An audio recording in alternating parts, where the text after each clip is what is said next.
I hope all of you have your microphones. Before we start, there are two persons who weren't introduced yet. I will start from Patrik Benrik from the Port of Gothenburg. Patrik is a head of strategic development and innovation, and his primary focus is on decarbonization of the maritime sector and creation of sustainable transport corridors to and from Scandinavia. So that is quite impressive, and we will definitely talk about that. We also have Christian Blauert. He is Global Director, Port and Terminal Development at the American consultant and engineering firm Moffatt and Nichol. Welcome here, Christian. Christian has more than 25 years background in maritime industry, so 25 times more than me, and has managed both single terminals as well as big terminal groups. And he is also working quite actively in Lithuania, since he is now based in Vilnius, although originally from Hamburg. And of course, we have Isabelle Ryckbost, who was already presented, and Patrik von Cauwenberghe from the Port of Antwerp, Brugges. And before we start our discussion, I just like to give a brief intro to our topic. Well, during those 2 days of the conference, we covered topics starting from Lithuanian maritime strategy. That was a presentation from our MP Valdas Rakutis. Then we went to energy transformation, net zero targets, offshore wind, where we focused mainly on our port of Klaipėda. We discussed climate change and other environmental issues, coastal tourism, geopolitics, and lastly also war on talent.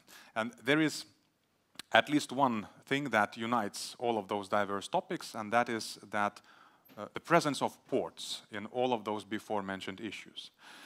That's why in this session we turn the spotlight to ports, and in particular European seaports. As you can see, we have a fully international composition of this panel, which I'm very happy about, and this is done intentionally. As it was well mentioned yesterday, in maritime industry we naturally tend to cooperate with our foreign partners rather than Lithuanian, because in Lithuania we're pretty lonely. We are the only seaport. So we have to learn from the other seaports which are on the other side of the sea. The first topic which I would like to start from is the net zero sustainability targets.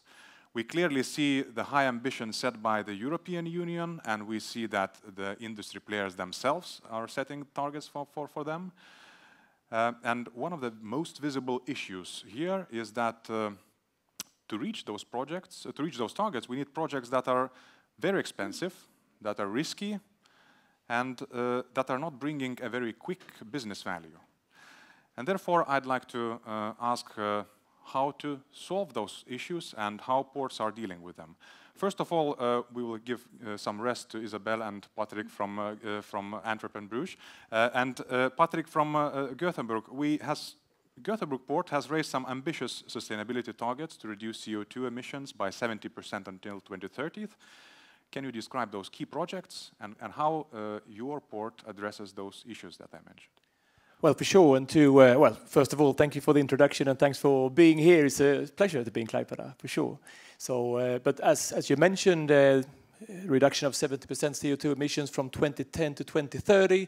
If that was only for the port's own activities, our office, our bicycles, our source of energy, it would be an easy task, and we have achieved that. Then, as being a landlord port, of course, we need to work very actively together with the terminal operators. The good thing on that is that we have long relationships with them. Long relationships with the container terminal operator, with the ro-ro terminal operator. All of that is good. We can have a tight relationship. We can share investment costs and we can share risks also. The downside of that is that we have very long concession agreements, 25 years concession agreements, which means that when signing them agreements, in our case back in 2011, 2012, we couldn't foresee future demands for the forthcoming 25-year period. So good and bad to have these very long relationships. But we work very tightly with our terminal operators to incentivize them to take steps towards, in particular, the electrification of the terminals. It's good, it's doable. There are products on the market to solve that. Can we help them out? Yes, as a port authority, we can help them out providing charging capacity, for example. We can take all the dialogue when it comes to grid capacity from a city perspective. So that still is a doable task, I would say. On the truck side, more difficult because the truck side is so diverse. We need to talk to cargo owners, and we do that. We need to talk to truck manufacturers, and we do that.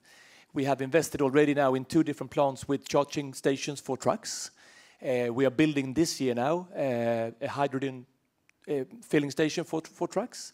But we don't own any trucks. We don't buy any trucks. So it's up for us to provide the infrastructure, you may say, and for the market to use. This is still quite doable. The most tricky part, and I should soon stop, the most tricky part is, of course, how to reach out to shipping companies, because we know that the largest part of the emissions connected to our environmental target, it will come from the emissions from the seaside. So how do we work together with international shipping companies to help and accelerate the transition from today's fuels to alternative fuels? That for sure is the biggest challenge. Okay, and here, Isabelle, maybe you have a comment about this partnership with the shipping lines. This is something that has to be solved on a more global basis, not just from one port side. Yes, and I think I was nodding already, because this is really, I think, the important thing, that you can save a lot of money by knowing what your customers will do. And this is, as we see a bit, because I'm often in conferences and whatever, and then shipping lines say, yeah, and the ports should invest, and the ports, we wait for the ports to have onshore power supply, we wait for, and then I speak to the ports, and they say, they have onshore power supply, they ask for shipping lines, can you use it, do you want to test it? And they do not find customers who want to test it. I mean, I'm not speaking in global, but we see that it's a very difficult thing. And so I think this dialogue should be there between the shipping lines, and that we know that also the ports know what will my customer use and what is my customer planning. So because it's not preparing like in a candy shop for every taste something, it's big investment, so at least that you can fine tune, and then probably as well ports together through the green corridors, maybe to narrow a bit as soon as possible the choices. And also then the other part is in the legislation, that there is some flexibility, because now there is a huge plan for developing onshore power supply. This is good, but if it's used in the end, and there we have quite some question marks in the longer run. You had some remark. Yes, I mean, on the onshore power supply side, we will certainly scale that up. We had our first onshore power supply in place already 23 years ago, so it's been a long time now. So that's good, but certainly now we will scale it up in the coming 5 or 6, 7 years. But that also takes this deep dialogue with the shipping companies to tell them and say, we're going to be ready by year this and that. When are you going to be ready? And that should be a creative, a constructive dialogue, rather than, well, it could be challenging also, but to take that, spend that time taking that dialogue, both trying to find out when are the vessels to be ready, when do we need to be ready, but also what's the fuel that you prefer, you think, DFDS, Maersk, whoever it is.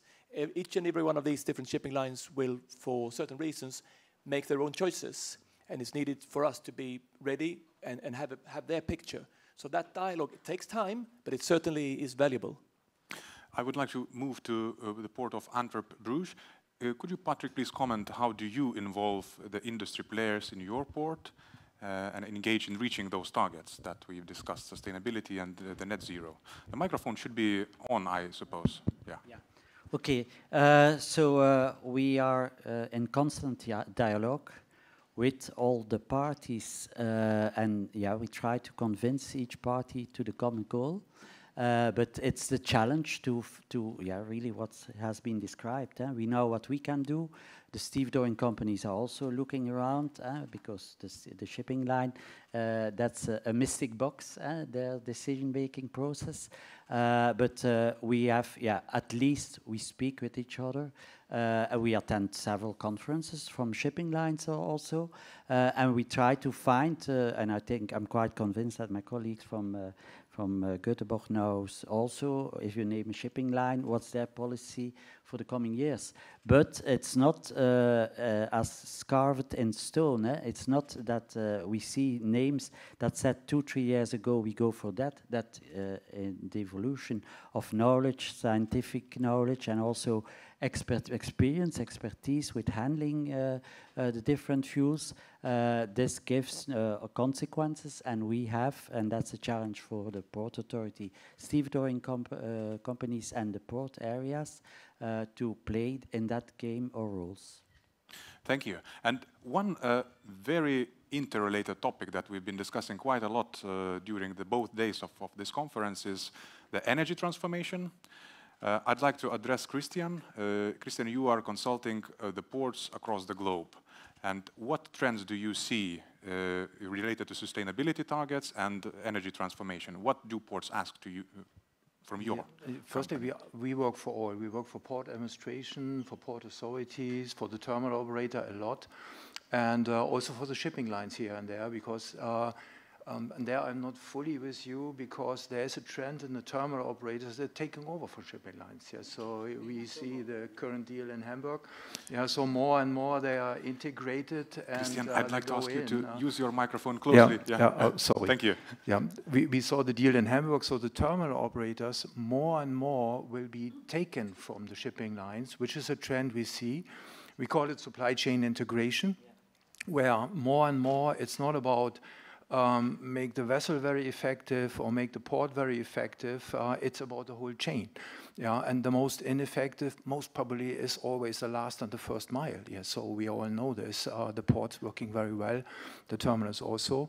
When we talk about net zero, and there is a huge wave in this moment of restructuring the existing port environments on the terminal operator side. It typically comes with modern equipment. It typically automatically comes with a question, can we automate? Yeah, and this usually comes with electrification. That's not a question, it's standard, it's in every project. So there is a trend for net zero.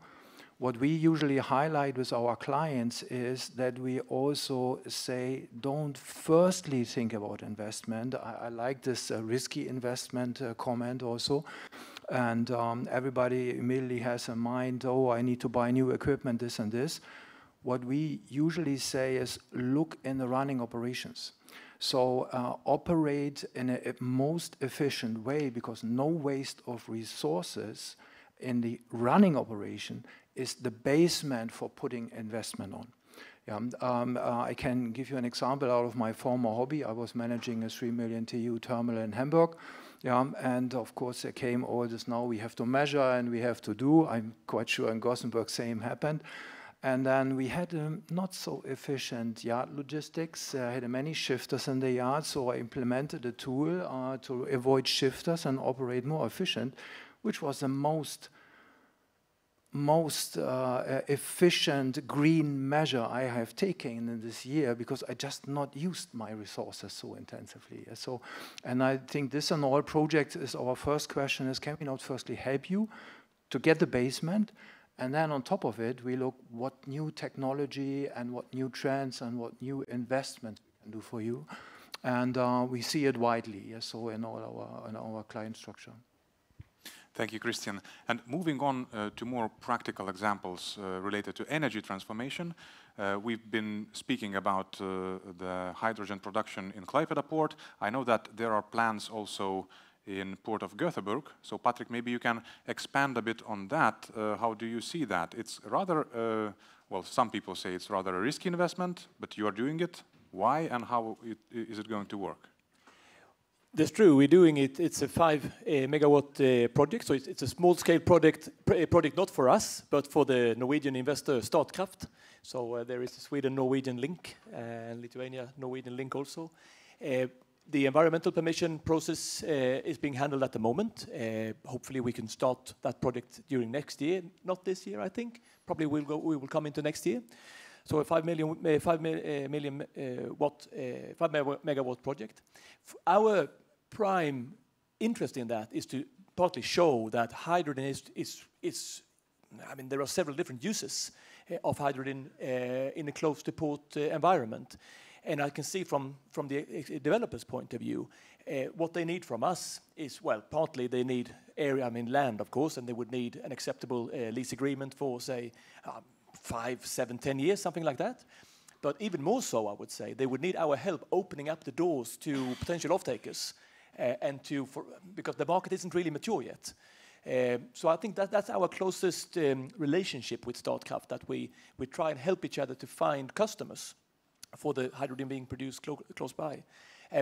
So that's partly why we go ahead and build the hydrogen tank station for trucks. So the hydrogen produced locally will be used in the tank station. We will look into transforming our shunting locomotive from diesel operation today into hydrogen operation instead. And then also for terminal tractors at this Gothenburg Railroad terminal. So we try and help the hydrogen plant developer to find potential customers. That's probably our main contribution to success in this case. So yeah, hopefully project start will be first half of next year or so. In Antwerp and Bruges, we have, as you showed, Patrik, in the presentation, quite a huge chain. The whole supply chain is thought through, and it's not about producing only, it's about import and export. Can you expand on that a bit more? So we have several challenges. One of the things, it's the industry in our Port of Antwerp, Bruges, and they produce carbon, so we will capture the carbon and export it. That's one thing, but there will be a huge need for hydrogen, and we are also we have the building permits, we did the studies, and say spring next year we will build it, a facility in Zeebrugge and a facility in Antwerp, 25 will it be. That will give and create energy, but we are also importing green hydrogen, and we have signed different agreements with Chile, Oman, and so on, because the demand for hydrogen is important. And then we are following, it's the same rule also, we have already a tugboat with hydrogen. It's to have it in the fingers, what's handling hydrogen, what is the experience. If we can do it with a small tugboat with a lot of power, then you can follow also the reasoning for large vessels.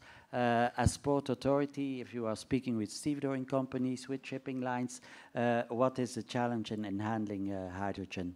Yeah, we are on the same path.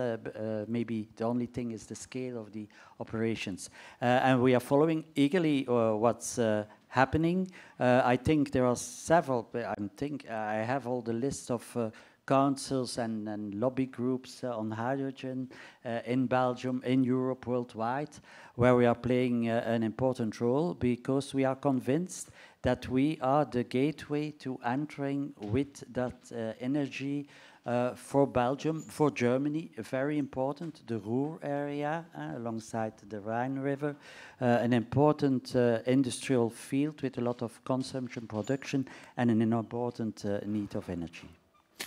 We have to wrap up as our time for this panel is running out. And I'd like to get some short few sentences from you, each of you, about the future. I would like to start from Isabelle. You mentioned already in your presentation several things that what ports are facing now, that there will be a need for more space. You mentioned some things about community relations, that we will not reach green targets only by planting trees. And this is a quote that I will take away from your presentation. And this shows that with every transformation, there are some pains that we have to go through. So maybe could you please address those main pains that you see and what the future will look like? Yeah, thank you. Thank you. Okay. Hello? Yes.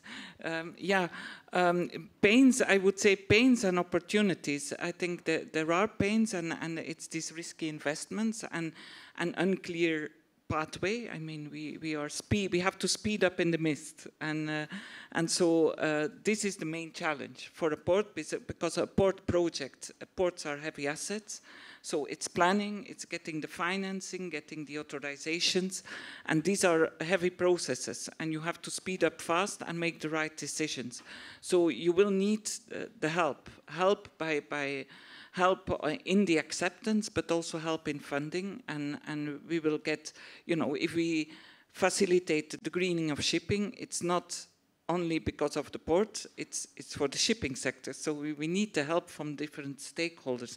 And this is something that will be getting the financing and getting the support, and also getting the recognition of the important role of ports, and get also a good balance in power between the ports, port managing bodies, and these giants in shipping lines, and now giants investing in the hinterland, because this is a new, the vertical integration is probably a new challenge upcoming. Patrik, can we move on to you? Yeah, so very challenging times, and really, maybe it's already said several times, we are working and living in a totally new world. If you compare to 5 years ago, it was a stable world and so on, but all sorts of changes. So we are facing those challenges with human capital and the jobs, and also technically skilled people. So in Western Europe you have that, maybe not enough, because there's scarcity, but we have very good skilled people, but the capital need is there, but I'm convinced we will find solutions for that. But yeah, it's a way forward, and I think each generation had their challenges. We are facing them, but I'm convinced that we will find solutions. Well, me too. I'm positive, really positive to. I mean, waking up every morning, going to work, it's a great thing, really. What's the pain? Well, the beauty to start with. The beauty is that we need to collaborate all along the value chain. That's the beauty of it. Public companies, private companies, Swedish, international companies. We need to find each other. Yeah? That's the beauty. The challenge with that is, of course, that it takes time. I will probably come to the conclusion many times. It's too slow. Things move too slowly. It takes time. You need to be patient. Yes, you need to push a little bit. Maybe also from a port perspective, and perhaps here in Klaipėda you have the opportunity of being a government-owned port rather than a municipality-owned port. Good or bad? I mean, for us, I think, are we restricted as a municipality-owned port? In a way, when it comes to being the investor, taking the investor's role, maybe we could have, from a financial point of view, we could have put in that extra investment. We have the luxury to look at it in the longer-term perspective. But from a port perspective, what can we do? What can we not do? When do we interfere with the private market? That perhaps to me is somewhat pain. But I need to accept that and keep on being positive. Christian, what future for Klaipėda do you see? You've seen many ports across the world. Now you are quite often here in Klaipėda. Please describe what the future is like. I think Klaipėda will do the same future as we see in many ports, and Klaipėda is an impressive, highly diversified port. Yeah, so I just had recently one of my best colleagues from US here. He was very impressed from US. He had not really a good eye on Lithuania, and he saw Klaipėda and he was really impressed. So all the things discussed the last 2 days will happen and have to happen here in Klaipėda. So we will see new technologies. Same as in other projects, we always emphasize knowing that the port industry is a slow-moving industry. So asset lifetime is so long, so what we need to do, in the moment we do the investment decision, you need to take the proven, but the best technology there, because it will need to fly 30, 40, 50 years. Yeah, so there should be no hindering with too conservative decisions. Financing, let me say it's from location to location different, and of course Lithuania is different. We don't see so much as a problem. We work a lot with the big infrastructure funds. There is pension money. They don't want to go on the stock market or whatever. They want a 4 or 5% stable thing. They are knocking our doors. Do you know good projects? So for us, it's more. There is money in the world. It's all this money has to be invested in infrastructure. Investment is a safe and good investment, and we should use it. Yes. So And then as a trend, I would like to highlight digitization. Digitization helps us on two things. One is the intelligent usage of the infrastructure, and I like very much also the statement, Port Authority from landlord in between to operator. We focus some Port Authority say, oh, I'm landlord, this is not my, but we say, hey, there are so many stakeholders in your port. Yeah, at least you should have transparency what they are doing. Do you have enough tugboats, pilot boats, bunkering vessels, services, whatever? Yeah, so, and are they really working nicely together? This can also be waste of resources, and the modern tools of digitization help there a lot. Yeah. And then digitization also helps on the last asset, which is supply chain integration, which might, for the one or other port, be more difficult because you have not integrated operators. Also here in Klaipėda, you have one linked to MSC, yeah, and one independent operator, and we always emphasize the independent operator also to understand what supply chain integration would mean for his clients. You don't need to be a subsidiary of a company to do the services to make a good supply chain integration, so you can do it also. So also both cases here in Klaipėda there, and I think we will see it coming, we will see it working. Thank you very much, everyone. I hope this panel brought some more international perspective to our conference. And now I would like to give the floor back to Simona and Tom. Thank you.